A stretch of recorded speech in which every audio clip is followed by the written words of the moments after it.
అడిగి తెలుసుకోవడానికి మరి పావని గౌడ్ గారు మన ఎదురుగానే ఉన్నారు. నమస్తే. నమస్తే. ఎలా ఉన్నారు? బాగున్నా. మీరు ఎలా ఉన్నారు? చాలా చక్కగా ఉన్నాను. ఎందుకంటే ఒక విషయం ముందుగా హార్టీ కంగ్రాచులేషన్స్ అని చెప్పుకోవచ్చు హార్ట్ఫుల్గా.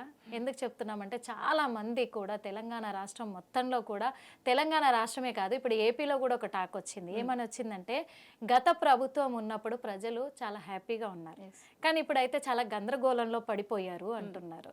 ఆ విషయంలో బీఆర్ఎస్ చాలా గ్రేట్ అని కూడా చెప్తున్నారు. అందుకు నేను కంగ్రాచులేషన్స్ చెప్పాను. థ్యాంక్ యూ సో మచ్ చెప్పాను.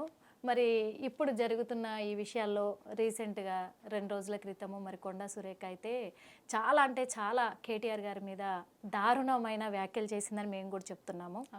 ఎందుకంటే ఒక మీడియా మనుషులమనే కాదు, ఇది వ్యక్తిగతానికి సంబంధించిన విషయం, మీడియాలకు సంబంధించింది కాదు, పొలిటికల్గా సంబంధించింది కాదు. వ్యక్తిగతంగా అలాంటి ఆరోపణలు చెయ్యడము అనేది కరెక్ట్ కాదు అని అనుకొని అడుగుతున్నాము. మరి ఇలాంటి సందర్భంలో తను ఒక సినిమా పరిశ్రమకు సంబంధించిన ఆడపిల్లలకు సంబంధించిన వ్యాఖ్యలు కేటీఆర్ గారి పైన చేయడం మీకు ఎంతవరకు ఇది అనిపించింది?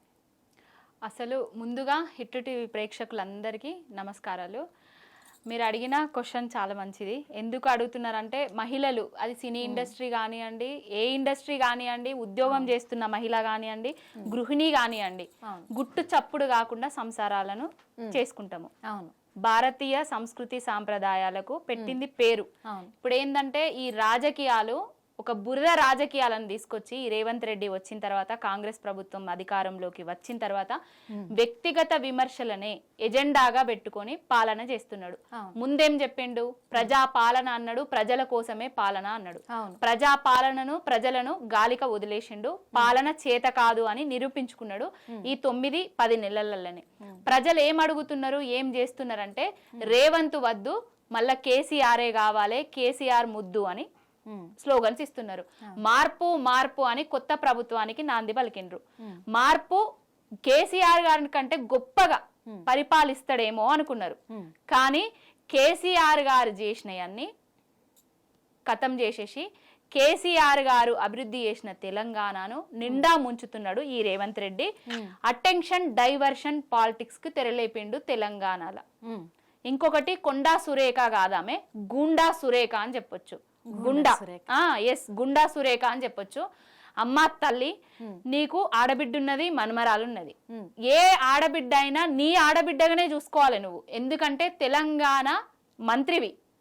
తెలంగాణ ఆడబిడ్డలే కాదు, దేశం మొత్తం నువ్వేం మాట్లాడుతావు అని ఎదురు చూస్తారు. మంత్రి అంటే ఒక సంస్కారవంతమైన భాషను యూజ్ చేసి ఎదుటి వారితోటి ఎదుటి వారి గురించి మాట్లాడేటప్పుడు కొంచెం సభ్యత సంస్కారంగా మాట్లాడాలి. ఇప్పుడు నాగ చైతన్యకును సమంతకు విడాకులు కావడానికి కారణము కేటీఆర్ అని వ్యాఖ్యలు చేసింది. నాగ చైతన్య సమంత విడాకుల నోటీసుల మీద గిట్లా, కాగితాల మీద గిట్లా కేటీఆర్ చేయబట్టే విడిపోయినరని ఏమన్నా రుజువులు ఉన్నాయా? రాసుందా? ఎందుకు ఈ గాలి మాటలు? ఎందుకు ఈ నీళ్ళల్లో దెబ్బేసే మాటలు? ఎందుకంటే కేటీఆర్ కున్న ఇమేజ్ ని చూసుకుంటే, అంటే ఇక్కడ కొండా సురేఖ ఒక మాట అంటుంది. ఏమంటుందంటే పర్సనల్ గా నన్ను నా వ్యక్తిగత జీవితంలోకి ఎంటర్ అయ్యి నా వ్యక్తిగతంగా కూడా నన్ను విమర్శించారు, పోస్టులు కూడా పెట్టారు. ఒక బీజేపీ నేతకు సంబంధించిన ఆ ఫోటోలతో నా ఫోటోలు యాడ్ చేసి వైరల్ చేశారు. అది కేవలం హరీష్ రావు మరి కేటీఆర్ గారే కాబట్టే నేను వాళ్ళ మీద వాళ్ళది కూడా నేను బయట పెట్టినా అని అంటుంది. నో, అది తప్పు. నువ్వు మంత్రివి, ఒక ఉన్నతమైన స్థానంలో నిలబడున్నావు, కూర్చొని ఉన్నావు. దేవుడిచ్చిన వరం అనుకోవాలి, గొప్ప వరం అనుకోవాలి. ఏంటంటే నీకు అంటే నువ్వు వేరే వాళ్ళు నీ మీద దుమ్మెత్తి పోస్తే వాళ్ళ మీద, వేరే ఆడబిడ్డ మీద నువ్వు దుమ్మెత్తి పోస్తావా? నీ చేతుల్నే ఉన్నది కదా, నీ ప్రభుత్వమే అధికారంలో ఉన్నది కదా. పోలీసులను అడగకపోయినరా ఏ అకౌంట్ల నుంచి వెళ్ళి ఈ పోస్ట్ వచ్చింది, వాళ్ళని దొరకబట్టి తగు చర్యలు తీసుకోవాలి. దానికి ఆ పోస్టుకున్న సమంతకి ఏం సంబంధం చెప్పండి? సమంతను ఎందుకు తీసుకొచ్చిండ్రు ఈ రాజకీయంలోకి? సినీ ఇండస్ట్రీకి ఆమె స్వయం శక్తితోటి, స్వయం కృషితోటి ఎదిగింది. ఎవరో తాతలు ముత్తాతలు వాళ్ళ తండ్రులు సంపాదించిన ఆస్తులు చూసుకోనో, లేకపోతే తాతలు తండ్రులు సినీ ఇండస్ట్రీలో ఉంటేనే సినీ ఇండస్ట్రీకి రాలేదు. స్వయం కృషితో ఎదిగిన నా యొక్క సినిమా నటి ఆమె మీద లేనిపోని బురద చల్లుతున్నారు. ఆమె మీదనే కాదు, కేటీఆర్ గారి మీద ఆమెను యూజ్ చేసి బురద చల్లుతున్నారు. ఆమె ఒక్కదాన్నే కాదు, రకుల్ ప్రీతి సింగ్ అనేట ఆమె మీద కూడా బురద జల్లే ప్రయత్నం చేసిండ్రు. బురద జల్లుడే గాక వీళ్ళు బురదగుంటలో కూరుకుపోయినరు. బురదగుంటలో కూరుకుపోయినరు అని ఎందుకు అంటున్నా అంటే, తెలంగాణ రాష్ట్రమే కాదు యావత్తు భారతదేశం కూడా ప్రియాంక గాంధీ కూడా అక్కినేని అమలకు ఫోన్ చేసి మాట్లాడిందనేసి మనం చూస్తూనే ఉన్నాము, వింటూనే ఉన్నాము. అంటే ఇవి ఎంత నిస్సిగ్గు వాక్యాలు చెప్పండి. ఒక మంత్రి స్థానంలో ఉండి నువ్వు నీకు కావాల్సినవి రావాల్సినవి మహిళలకు నీ ముఖ్యమంత్రి ఏమిస్తా అన్నాడో ఆ హామీల గురించి, ఆ పాలన గురించి, వాటి గురించి డిస్కస్ చేయాలి.